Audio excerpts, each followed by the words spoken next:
অসমীয়া ভাষাক লৈ পুনৰবাৰ উদ্ভট মন্তব্য মৌলানা AIUDF সাংসদ বদৰুদ্দিন আজমলৰ ৰাজহুৱা সভাত আৰবী ভাষাৰ বেনাৰৰ সপক্ষে যুক্তি দিবলৈ গৈ আজমলৰ মন্তব্য অসমীয়া ভাষাত লাখ লাখ আৰবী ভাষাৰ শব্দ আছে অৱশ্যে বিতৰ্ক হোৱাৰ বাবে সভাৰ পৰা আৰবী ভাষাৰ বেনাৰ আঁতৰাবলৈ নিৰ্দেশ দিয়া বুলি প্ৰকাশ কৰে মৌলানাজনে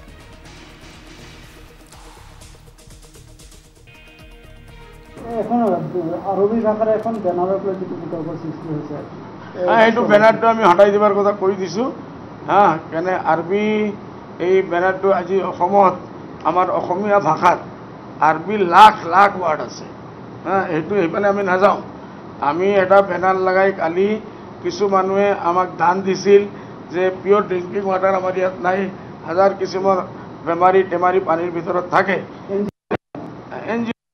সেইটো মই কৰিছো বেনাৰ লগাইলে আছিল মই খেয়ালো কৰা মই ইনভাইট কৰিছো মই কৈছো এতিয়া মই টেলিফোন কৰি না কৰি দিছো বোলে ভাই আৰবি বেনাৰটো আপোনালোকে লগাই দিয়ক কেন আমাৰ মানুহে ভাল পোৱা নাই আপোনালোকে আৰবিটো হৰাই আঁতৰাই আৰু অসমীয়া লগাই দিয়ক খালাছ